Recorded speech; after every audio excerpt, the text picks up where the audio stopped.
Hey there, folks. Welcome to episode 2 of A Pebble in a Pond podcast. I appreciate you listening. We're going to start this episode a little differently than the previous one, and probably a lot differently than the ones to come. We're going to do a little scenario. We're going to do a little questionnaire, if you'd like.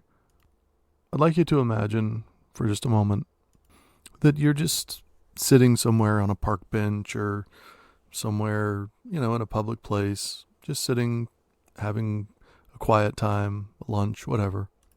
And up, out of nowhere, comes a stranger, a person you've never seen before, man, woman, doesn't matter. And they sit down on the bench next to you. After, exchanging a polite smile, you go back to whatever it is you're doing, looking at your phone or, just looking off in the distance at the people. And this person that sits next to you seems to grab your attention. They want to say something to you. And they go on to explain briefly about how, they'd like to ask you a question, and you say, okay. And they say, well, my life has been troubling lately. I've been having a lot of problems with people in my life. And one of my closest friends recently told me that I am not a good person. And so now I sit here in a park with a bunch of strangers, and I wonder what that means. I wonder what it means to be a good person.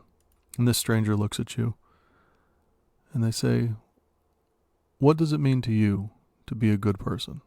Now, in this hypothetical, I want you to imagine that what just happened, and just to give it some fair rules, I want you to think of the top 3 things that you can imagine or that you think of as the most important traits of a good person.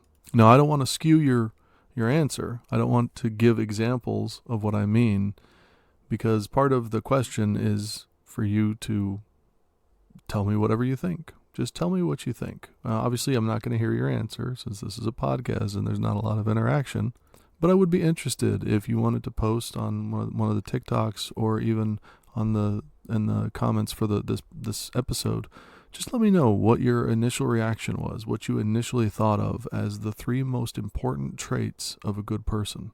I've been asking quite a few people, and when I tell you that it has been astounding, the answers that I've gotten and just how different they are, and also how similar some of them are, it really is eye-opening, because there doesn't seem to be, outside of 3 basic traits, any real consensus. So many people have so many different ideas of what that means and what it means to them.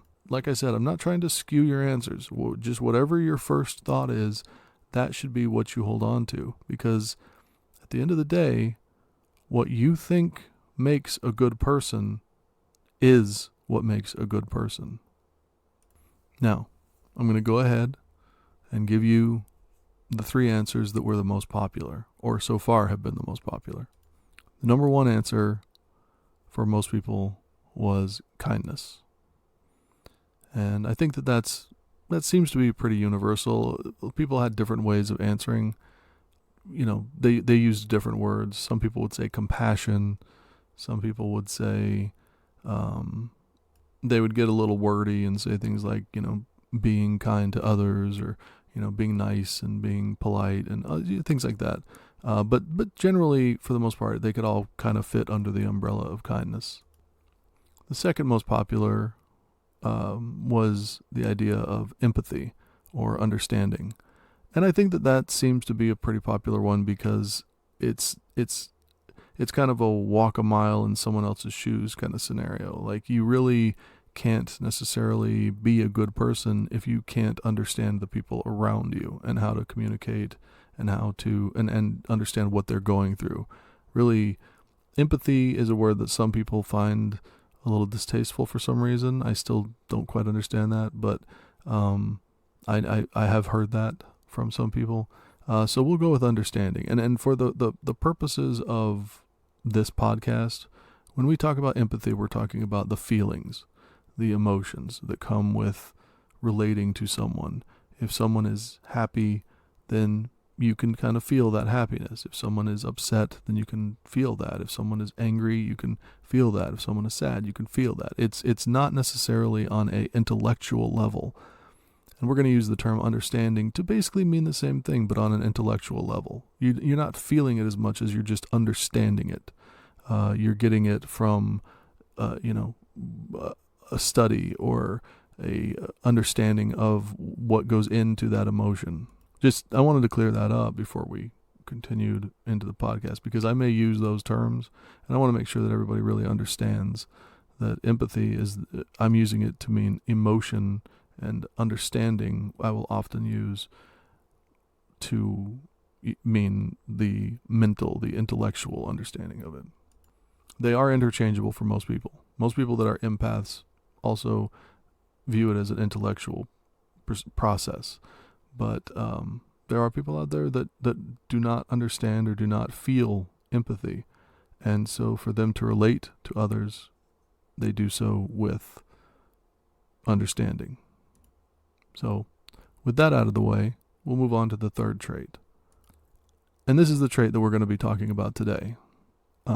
For me, personally, this is my number one trait. When I did this test or this scenario, this was the thing that mattered the most to me.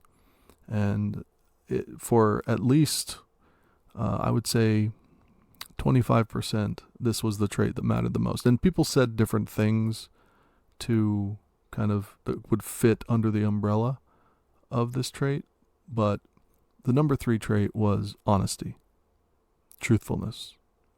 One person said accountability, and we had a bit of a discussion back and forth over whether or not accountability and honesty could fall in the same umbrella. And really it came down to, if someone isn't honest and you don't trust them, then it doesn't matter if they take account for something that they've done. It doesn't matter if they, go ahead and say, oh, this is my bad, I did this, because you don't believe them anyway.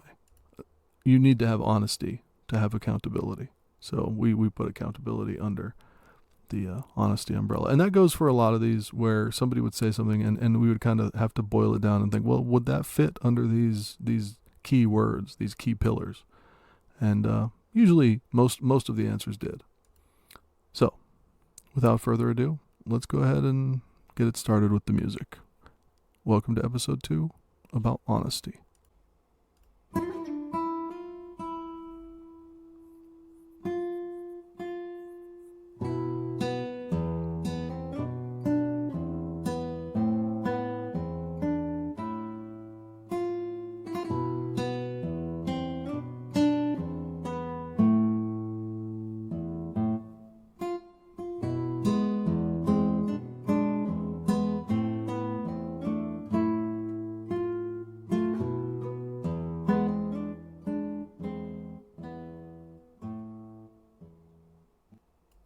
Yeah, that's kind of weird to start that in the seemingly close to the middle of the podcast, but I guess it kind of worked. So honesty. I'm going to throw some quotes out as we go through this, because I think that honesty is one of those traits that can be summed up in a lot of poetic ways, or a lot of ways that allow you to think of it differently than maybe you would have. The first quote I really like that I found here was a quote by Gandhi. And he said, "To believe in something and not to live it is dishonest." And that cuts really, really right to the heart of why we're discussing the concept of honesty. It is impossible for me to sit here and have this podcast and do the TikToks and start all these social media things talking about being a good person and wanting to be a change in this world and be a positive force, and then not live it. And I think that should go for most everybody. I mean, the whole point of this is for us to make changes in our lives to affect the people around us, to make a larger change with the small changes that we make among us. And that's a very difficult thing to do if you're not honest, and if you are not earnest with your attempts and your efforts to make those changes. So if you believe in the idea of being as good as you possibly can to those around you and being a positive influence in their life and the lives of others, then you really have to live it. You can't do that if you're dishonest. And if you don't live it, then you're being dishonest. You don't really believe in it. So that's the first thing that you really want to stop and think about in this is, how much do you really want to change who you are? How much do you really want to work towards becoming a better person? Is there work to do? Are you already a saint? I mean, I know I'm not. I have all sorts of problems. And every single day, I'm struggling to achieve the things that I'm talking about. It's definitely not an easy process, especially not for me. So I can't imagine there's too many of us out there that are completely happy with who we are and who the world sees in us. So that's where the first step is understanding that, we all have flaws. We all have little peccadillos, as they say. We all have things about us that maybe we don't like or maybe we're not proud of. And we all have things about us that we know are deficiencies and that we want to work on. So as long as you can start with being honest to yourself about where you are and what you're trying to do with your life and what you're trying to do with the people around you, I think that is the very first step towards understanding the change that you want to make and how you go about it. Now, you guys are going to hear me say this a lot as you follow the podcast, but I feel like I need to say it all the time because it is important. I am not a doctor. I am not a psychologist. I am not a therapist. I am not a professional helper of sorts. I'm not licensed to do any of this. This is really honestly just my opinion based on the life that I've led and the studying that I've done. You don't have to listen to me. I'm not here to tell you I know everything. This is really just to get the discussion started for you at an internal level or even with your friends about making some changes that I am trying to employ and that others I know have employed to great effect. So just keep that in mind. I'm not here to tell you that I'm an authority on these topics.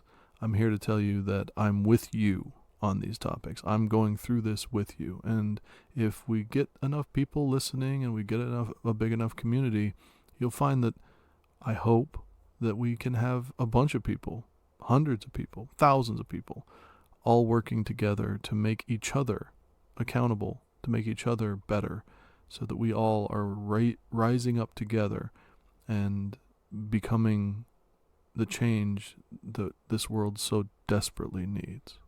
So as we talk about honesty, before we get too touchy-feely with it, I think it's important to understand that I'm kind of lumping the concept of truth in with honesty. And while those are technically a little bit different, I think because everybody has truths, right? Everybody has a truth that they believe, and it's something that they hold as their truth. There's a great line that I often think about in Jesus Christ Superstar, where Pontius Pilate is singing to Jesus, and he says, "So you are a king, or then you are a king." Jesus says, "It's you that say I am. I look for truth and find that I get damned." Pontius Pilate responds and says, "And what is truth? Is truth unchanging law? We both have truths.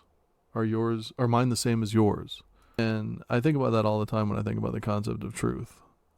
It can be changing. Everybody has their own truth. Everybody has their own belief system and their own things that they hold as true. So when I kind of merge these two together, I'm going to say that your truth, while being of utmost importance to the individual and being the center point of how you behave and how you interact with the world, is so damn personal and so ever-changing depending upon the person that I can't really speak to it here.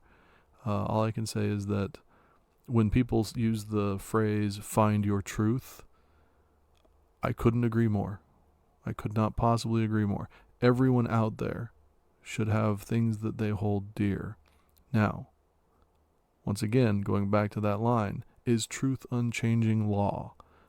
Your truths have to be willing, you have to be willing to move off of some of them. Once you have evidence or proof or understanding of a certain situation, you need to be able to vary what you hold dear. It is really important that as you are trying to make changes in your life, that you are not stubborn and rigid and unwilling to yield in certain areas. And your personal truth could be one of those areas. It is probably the most difficult thing you could do, but it is important that you are open to that idea, because there are a lot of things that people believe that are passed down. They're not they're not inherent beliefs. They're things that they've learned from parents or from schools or from whatever it may be. And it's not a truth that you necessarily, and I'm not judging here, but it's not a truth that you necessarily need to hold on to. There's a lot of people out there that get really mad about people saying we shouldn't celebrate Christopher Columbus Day. But if you know anything about Christopher Columbus and what he actually did, then it's probably pretty easy for you to understand why people say that you shouldn't celebrate Christopher Columbus. There's just some things, this is a truth. Some people are brought up in schools and they learn the truth, quote, truth of Christopher Columbus, and then, when they're 38 years old and read an article or see a video on it, they're like, holy crap, that dude sucked. And they realize that truth that they've not probably at that point instilled in their children, that Christopher Columbus was this great hero. We know now that's not true, and it should be pretty common knowledge that guy was a scumbag. And I'm sorry if I'm ruining some truths for anybody that's hearing this. That dude was a scumbag. Like, let's just say it how it is. So, I'm a little off where I wanted to be at this point in the podcast, but I think that it's important to make sure that we understand where truth is. Truth is your compass. It is what you believe in, and it is the thing that drives you forward. Your truth and what you believe in are sacred to you, but not so sacred that they can't change when given information, understanding, and evidence. If at any point in time you are so dogmatic in your truth that you are unwavering in the face of true knowledge, then you are no longer open to the idea of change. You are set.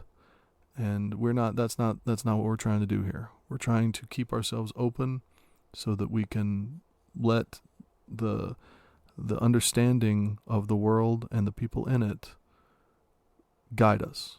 We're not here to be dogmatic and religiously follow some sort of concept. We're here to say, open it up. Like, everything's on the table. Let's keep an open mind and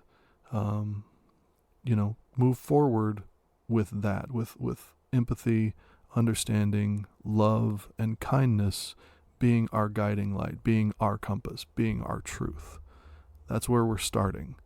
And then from there, we can start to incorporate the other truths that we have, one of which should not be that Christopher Columbus was a great guy.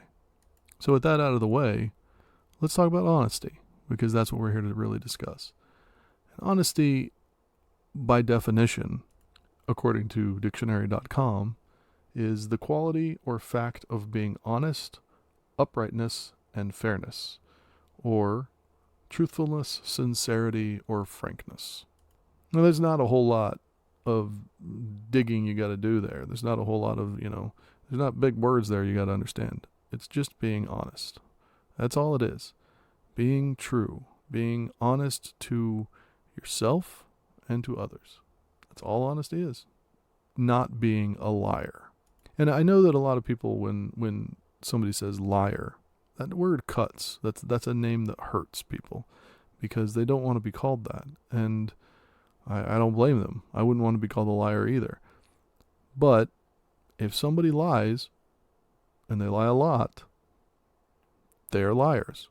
There's just no other way around that. Now, do I believe that a liar has to maintain being a liar their whole life? Do I think that it's a they're set in their ways? No, absolutely not. I think people that lie all the time, they certainly can change if they want to. They need to break the habit and understand what's causing them to lie. And usually it comes from fear or insecurity. And so there is a certain amount of compassion that can be had for a liar, but we're not dealing with liars right now, right? No one here that's listening to this is a liar, right? Like we're not going to do that. And if we are, if anybody is hearing this and they are a liar, they lie to themselves or they lie to others, then we gotta work on that, and that starts by being honest. The way you break the cycle of lies is honesty. It's just that simple. It's like, it really honestly is that simple. It's like turning on a light in a dark room. All you need to do to start being honest is to be honest once. Stop telling the lies. Start telling the truth. And then you have to deal with the repercussions of all the lies that you've told, of course. And that's painful, and that's hard. And people will cry and be hurt. And you have to deal with that because that's what your lies have created. That's what lies do. They create pain. And that's why we want to impress upon you, I say the collective we, people listening, that's why we need to impress upon people just how important being honest is. People need to be able to depend on what you're saying. They need to be able to believe in what you're trying to do. They need to understand that you're not in it for, Instagram fame, or you're not in it for, just to get a tax write-off or whatever the cheap, crappy reason some people may have for being charitable or kind. You can't be in it for that. You're in it for the change. You're in it to make a difference. You're in it to change the people around you at first and the world in the long term. So how do we go about making this change towards honesty? I read a lot coming into this. I studied a lot. I've spent hours now reading different psychologist papers and books, and just combing through what a lot of different people say about honesty and how to be more honest in your life. And the best exercise, in my opinion, that I saw, and this is one that I'm trying as hard as I can to employ, because I've seen how magical it is and how powerful it is, and I really want to make sure I get this in here, because if you start doing this, I promise you, it's almost instantaneous, the difference that it makes in your life and everyone else's life that you come in contact with. It's a practice, it's a I guess I should say, it is a way of thinking that creates so much positivity that it is undeniable, the effect that you're having. And the more you do it, the easier it gets. Now, I'm not going to lie. If you have a lot of social anxiety, this makes the starting this can be difficult. And so you need to prepare yourself and really steel yourself for that. If you're somebody that suffers from a lot of social anxiety, this exercise may not be easy for you. That being said, once you start it, you'll find that you won't want to stop it. The exercise is very simple. Whether it be with your friends, your family, or just people at the grocery store, people that you see as you're walking down the street. Spend 30 seconds every day, or a minute every day, consciously, deliberately, looking around, whatever the setting may be. Like I said, it doesn't really matter. It can just be you in your living room with your family or whatever. Look around the room Find traits of these people that you love or people that you don't know. Find something that you appreciate. Find something that you find beautiful. Find something that you enjoy. Whatever it is. It could be the fact that your son is really smart or really athletic. It could be the fact that your wife or girlfriend is, takes care of you and tells you that she loves you and dotes on you. Whatever it may be. It could be that your mother, makes the best pasta in the world. It could be that this lady that you see walking down the street has a really badass tattoo and you really think it's cool. It could be a shirt. It could be a guy's beard. It could be any of those things. But it has to be something that you genuinely enjoy. It has to be something that you genuinely appreciate. It has to be something that you can say honestly. And then you tell them. It doesn't matter if you know them. It doesn't matter how well you know them. None of that matters. You just tell them something that you appreciate about them. And I don't care what it is. I don't care what the social status is, where you are. You're not, there's no ulterior motive here. You're not trying to get anything from them. You just want to tell them the truth. And the truth is, I appreciate blank. I like blank. I think that this is awesome that you do blank. Whatever it is, give them that compliment. Give them that reassurance. Give them that momentum that may carry them over to the next thing.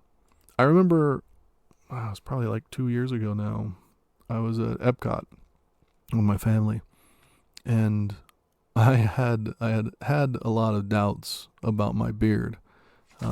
It was in a particularly interesting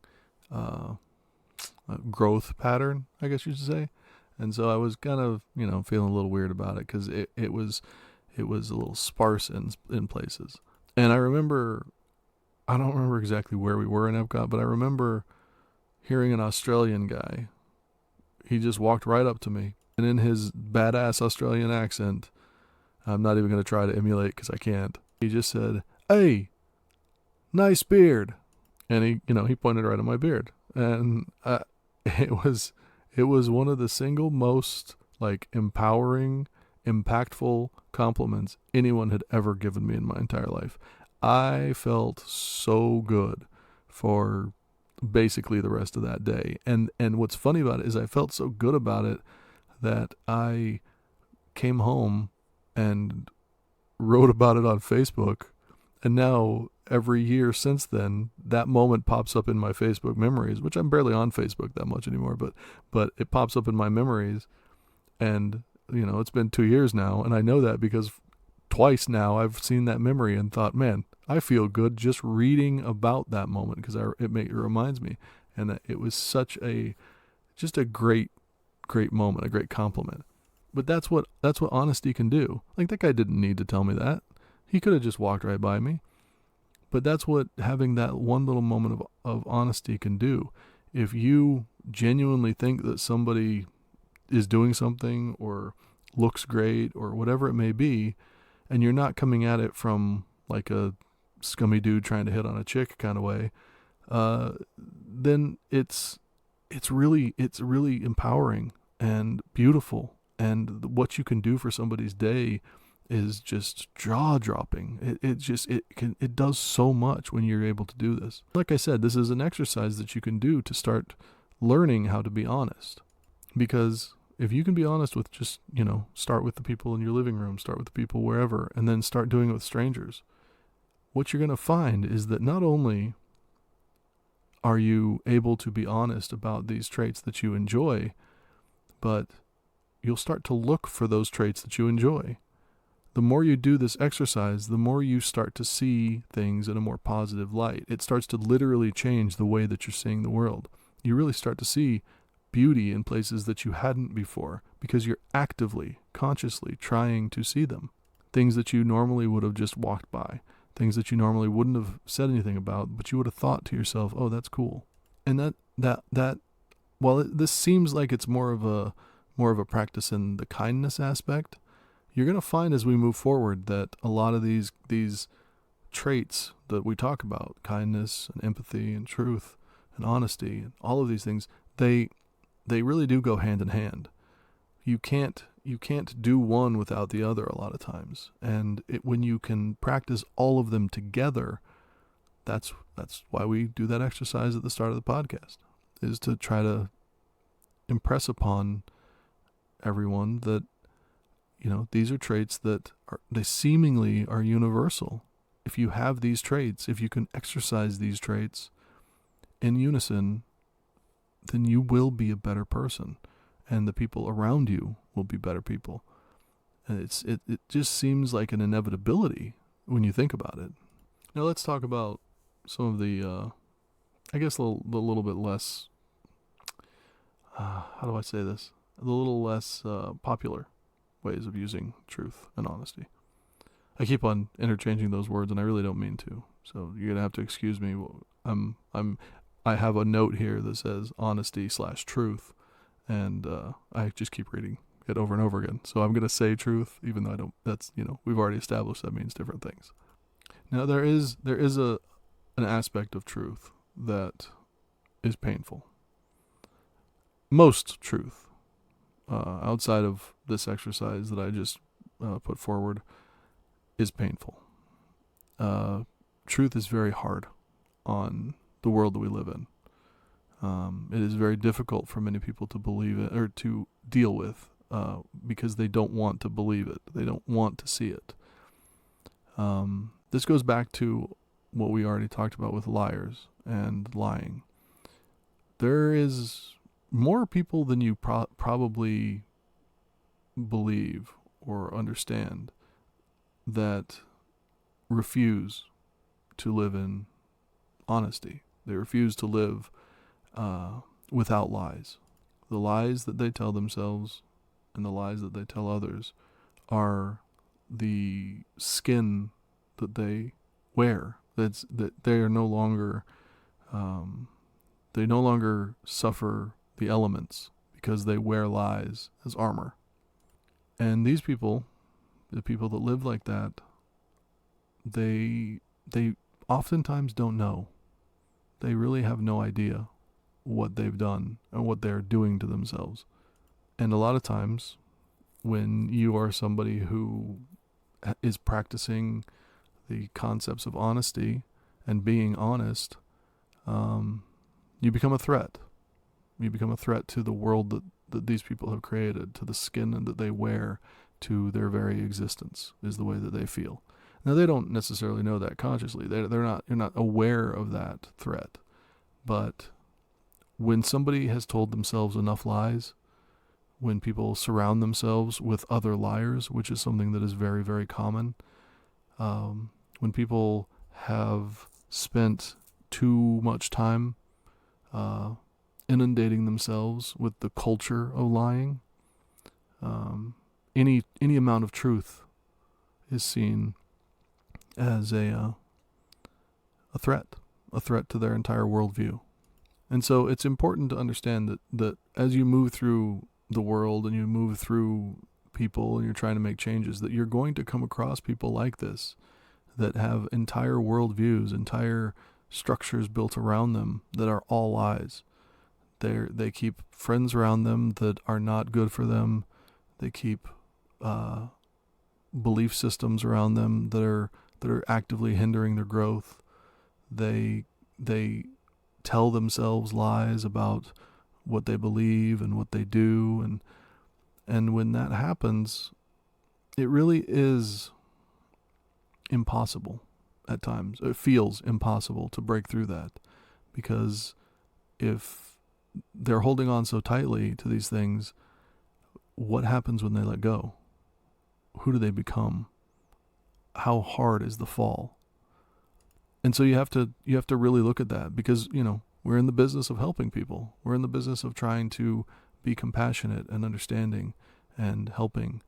And when you see people like this, and they're a lot more common, like I said, than you think they are, you have to be careful, because if you shatter this person's world, if you say these things that drive them to the point where they don't know what they believe anymore, everything is broken, they question everything in their lives.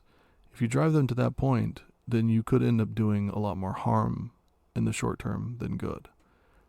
Now, that is not to say that you just continue to let people live in the lies that they're living in. You absolutely need to sprinkle some truth on them, sprinkle some honesty, and make sure that they understand where north is, if you will. But it's kind of like alcoholism. We'll use that as an example. I have a couple of friends that are alcoholics, and it's a disease. It's a disease that they are going to fight with their entire life, much like my depression. And so one of the aspects of alcoholism, and I've seen it firsthand. My father was an alcoholic. One of the things that I've seen quite often is the desire. It's not a desire. The need to hold on to the lies that they tell themselves. Now, some alcoholics tell themselves lies in a constructive way to continue being sober.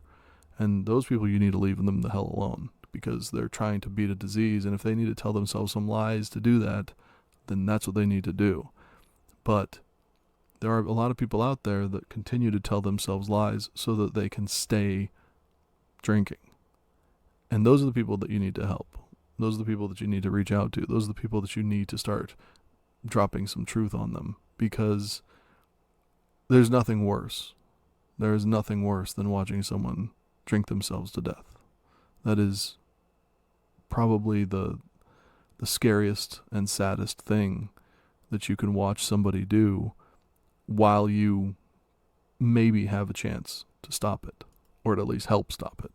So with that in mind, going back to the people that build entire universes of lies, it's really important to be very careful when you are dealing with an alcoholic, or you're dealing with somebody who's built these worlds of lies around them. And it's important to remember that while you mean the best, while you're trying to help, and you're trying to do the most compassionate thing you can, the truth, honesty, these concepts are foreign to these people, and they can cause a lot of damage. They are very, very powerful. So you need to wield your power, wield your honest righteousness. That's a horrible way of putting that, but wield your honesty with a healthy amount of responsibility. You can't just shatter somebody's world. You have to do it slowly. You have to do it methodically, and you have to do it with reason and compassion. You can't just go in and be like, this is how it is, and that's it. It's over. Like, they're just going to pull away. They're not going to listen. Your honesty and your good intentions may as well be worth nothing at that point in time. Instead, you have to approach it from like I said, a compassionate angle. You have to make sure that they understand that they're safe with you, and that you're not going to hurt them, and that they just need to understand blank, right? You need to start small. Start small with something that they can handle. And I don't really have any certain examples for these scenarios. But like, tell people how much you enjoy them. Like if you're dealing with an alcoholic or a substance abuser or something like that, you tell them how much you enjoy them when they're not using. Make sure that you are honest about that. You're telling them honestly how much more you enjoy them when they're not drinking, when they're not doing whatever. And that will give them a little bit of confidence to, not feel as bad when they're in those states. Now, obviously, you saying it once isn't going to move the needle. So it's something that you need to repeat, and it's something that you can do every time you see them. Every time you can say, hey, I appreciate the fact that and you don't say it condescendingly. You don't need to be a jerk about it. You just say, hey, this is really nice. I really appreciate it. I really enjoy your company when you're not high, when you're not drunk, I really like you. We get to do a lot more. We get to see a lot more. We get to however you want to do it. You approach it from a position of appreciation and understanding and compassion, And then you can start to, after you've changed, maybe 1 or 2 days they show up and they're not in those states. And this goes for the people that are built out of lies as well. Just break down the small things first. Make sure that they understand that they're safe and they're appreciated and they're loved, but some things aren't what they think they are. Sometimes you got to tweak that worldview just a little bit so that a window opens up and they can start to understand the bigger picture. They can start to understand their substance abuse or their lies or their whatever it may be. You really have to be very careful, because the last thing you want to do is cause more harm than good. And you don't want to drive these people away, and you don't want to send them further into the spiral that they're already in. So always remember, be careful, be cautious, be kind, and understand that while you want to see them happy and you want to see this change in them, sometimes those people aren't ready for that.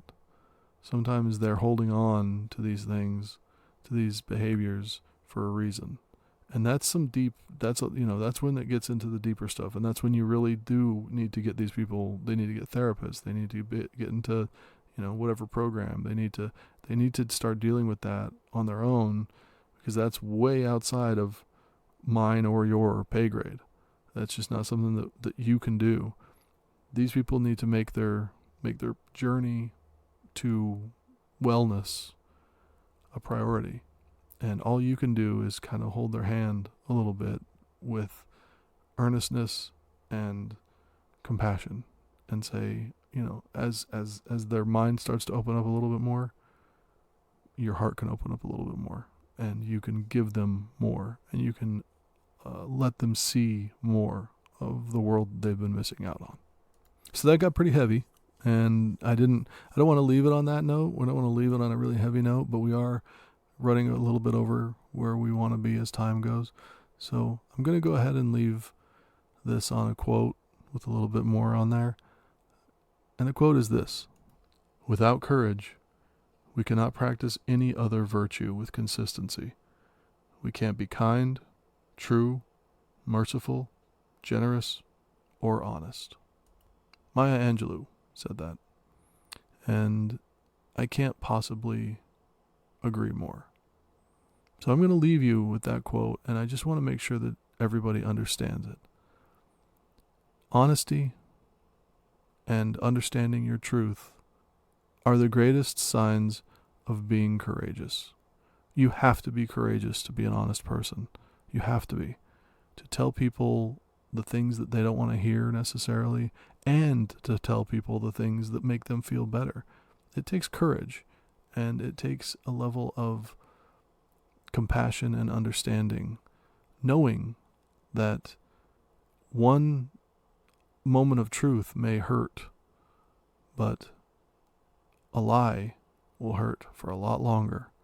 Every time they remember it, every time they find out a new one, every moment after that, a lie will hurt you over and over and over again, but the truth will only hurt you once. So remember that, and remember that the most courageous thing you can do as you move through your journey to become a better person in this world is to establish honesty with yourself and honesty with those around you. Help them find their truth. Help them lead a life that is dedicated to making the world a better place. Our next episode, we're going to be talking about the concepts of kindness and compassion, and it should be a pretty fun one. I don't think we're going to get too heavy on that one, because it's really just an uplifting and fun topic to discuss. I thank everybody who's listened this far. I really don't intend to have the episodes run this long all the time, but if they go long, they go long. I'm not going to cut myself down just to fit into a particular time window. Thank you again. I really do appreciate whoever is listening, and we're going to slowly build this community up, and we're going to get this message out, and we're going to do it together. Thank you all, and have a good day.